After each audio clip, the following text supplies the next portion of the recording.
In this video, we are talking about 10 players that you must start in Week 11 of fantasy football. But before we get into it, if you can please like the video, subscribe to the channel if you do end up enjoying. Starting at number 10, Cedric Tillman, who has been cooking over these last 3 weeks, averaging 7 receptions, 85 yards, and 22.2 fantasy points per game, along with seeing a 22% target share and 27% first read share. And only one receiver has scored more fantasy points per game than Tillman over that 3-game stretch, and that man is Jamar Chase. And that tells you how good Cedric has been as of late, especially with Jameis Winston under center. I think he's going to continue to eat against the Saints secondary, who we know just traded away their number 1 corner in Marshawn Lattimore to the Washington Commanders.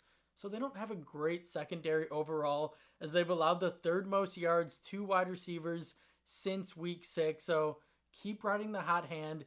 Keep riding Tillman. I know it feels weird maybe having a lot of confidence in a Browns receiver, but with Jameis Winston under center, I think Tillman is just a really talented player that hasn't been given enough opportunities, and now he finally has, and he's showing you what he's really capable of. So make sure Cedric is in your starting lineup in Week 11. Moving on to number 9, David Montgomery, who has really cooled off as of late after his red hot start, as he scored fewer than 13 fantasy points in 3 out of his last 4 games.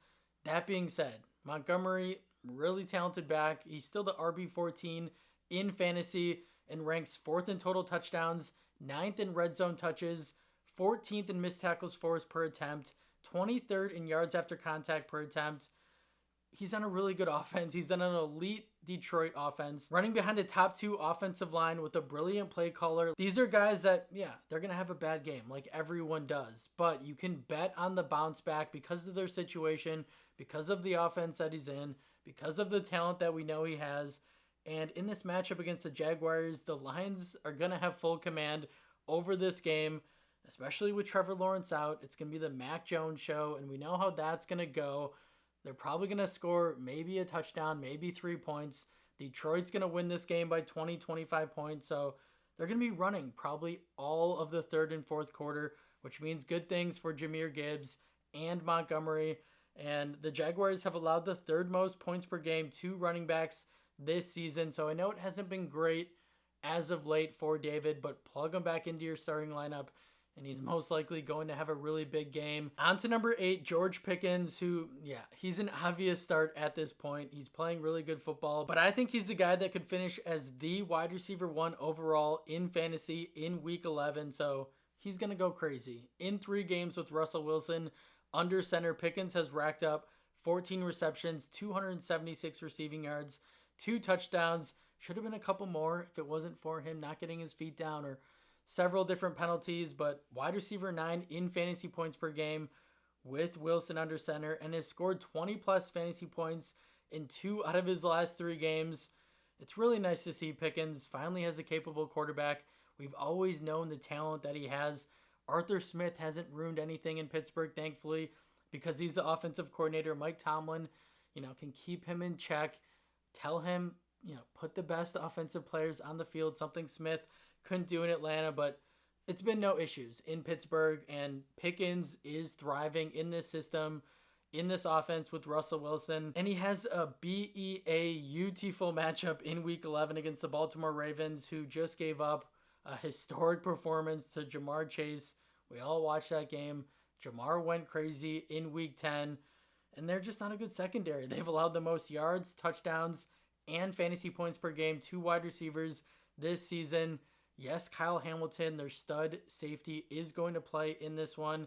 He missed most of last week, so I don't know if that's what allowed Chase to go crazy. Regardless, the Ravens, with Kyle Hamilton or without him, they haven't been a good secondary. They haven't been able to stop the pass. We know they can stop the run, so what do teams do when they're playing the Ravens? They throw the football a lot, and they also have to because they're going against Lamar Jackson, Derrick Henry in that really potent offense. So they have to throw to keep up.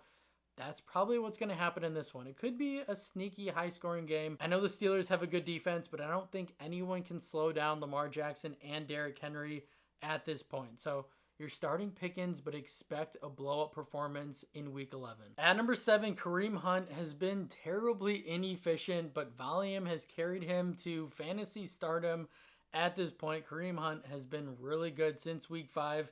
He's the RB5 in fantasy, averaging 18 fantasy points per game, and has had at least 20 touches in 5 straight games. And Kareem hasn't looked great from an advanced metric standpoint, as he ranks 41st in yards after contact per attempt, 45th in missed tackles forced per attempt. But that doesn't really matter when you're being featured on this elite Kansas City offense. And Kareem has been given 13 opportunities inside the 5-yard line over the last 4 games. That's crazy. Along with earning 10 targets last week, which resulted in 7 receptions for 65 yards. And Kareem has scored double-digit fantasy points in each of his 6 appearances so far this season. So from a fantasy perspective, he has been elite, and he should be able to keep things going in what figures to be a high-scoring affair against the Buffalo Bills, who have allowed the 2nd most points per game to running backs this season.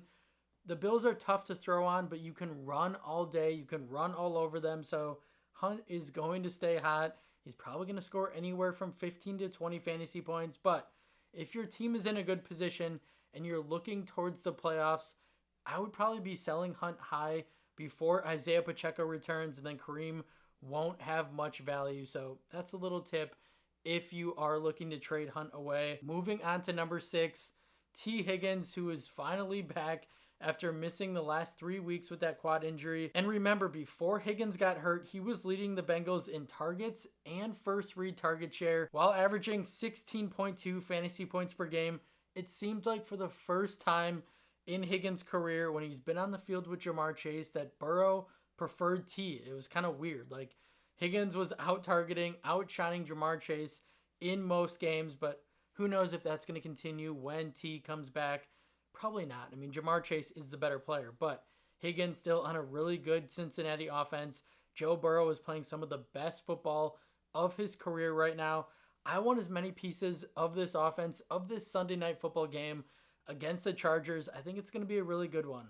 I do think it's going to be high scoring. Yes, the Chargers have a tough defense. They have a pretty tough secondary, but Jamar Chase is going to draw a lot of that defensive attention. I think Higgins is going to be in a lot of good spots this week. I think he has 5 to 8 catches, goes over 100 yards.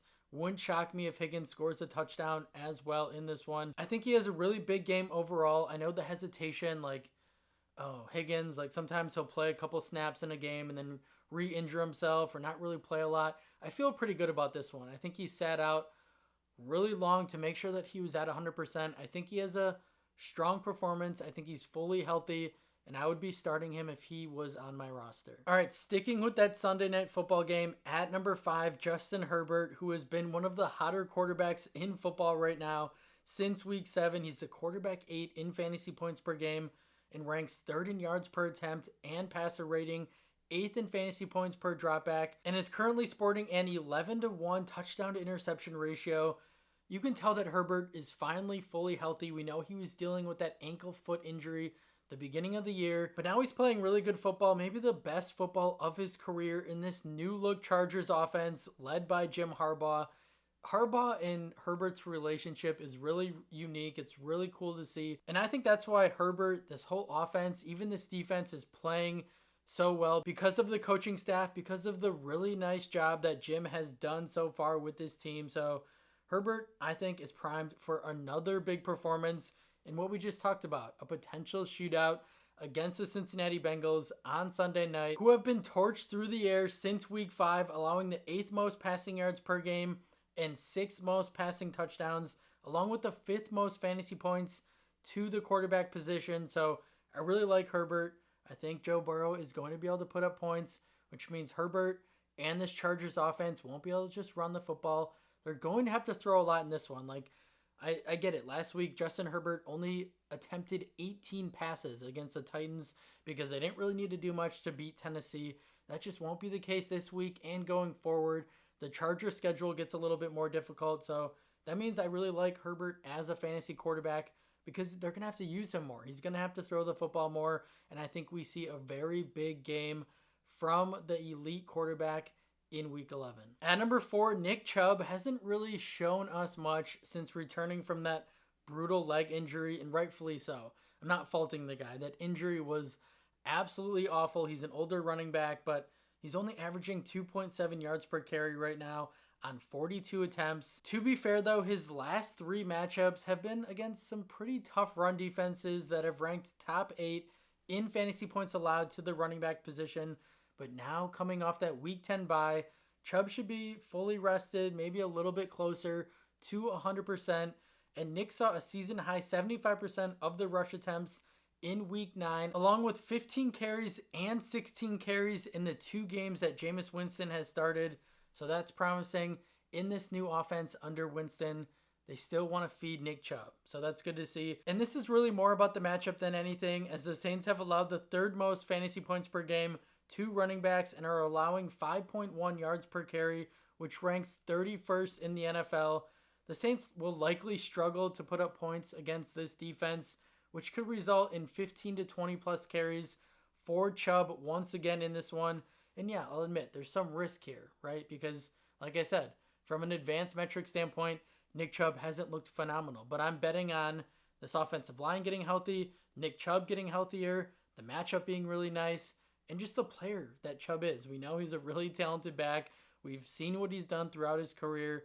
So I'm not counting him out yet. And if you need a running back to plug into your flex, then Nick Chubb is your guy. At number 3, Courtland Sutton has really benefited from Bo Nix really starting to take off in his rookie year. Over Sutton's last 3 games, he's averaged 10 targets, 97 yards, and 19.8 fantasy points per game. Those are some pretty good numbers, along with top 24 performances in 4 out of his last 5 games, along with ranking 3rd in deep targets, 4th in red zone targets among all receivers.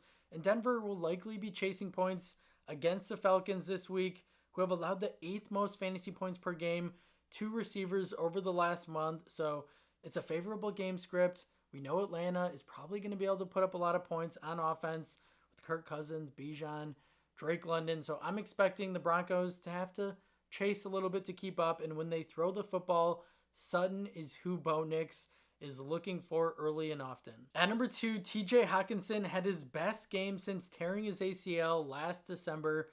8 receptions, 72 yards on 9 targets, 15.2 fantasy points, tight end 5 finish in week 10, along with a 24% target share and 71% route participation, which was also a season high. It was very evident that Hockenson looked like his old self out there, and I think he's going to have a monster second half of the season as the number 2 target for Sam Darnold behind Justin Jefferson.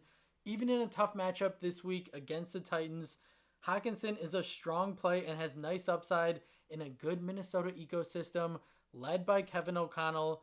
If you waited all this time to have TJ on your IR, you got to play him the last couple of weeks, he is looking like a league winner at the tight end position because JJ is going to steal a lot of attention from opposing defenses. Hockenson, really good player on a really good pass offense that's going to be in a lot of good spots. He's going to be Darnold's safety blanket. He's going to be a tight end that has nice volume, nice usage every single week until the end of the season. So congrats if you drafted him, and make sure he is plugged into your tight end 1 spot in week 11. At number 1, Kenneth Walker has been pretty underwhelming over his last 2 games, but saw a season high 76% of snaps in week 10 after 2 previous games with a little bit lower usage.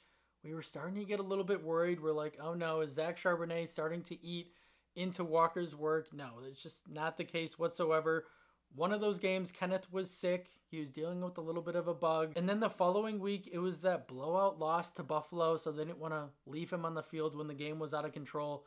So that makes sense. Kenneth Walker is the workhorse back for Seattle. No, Charbonnet is not really eating into his workload at all. And I would not be discouraged or even think about moving off Walker in week 11. He still has an elite floor because of his pass game usage, as he ranks 5th among all running backs in targets per game, while averaging 4.3 receptions and 31 receiving yards per contest.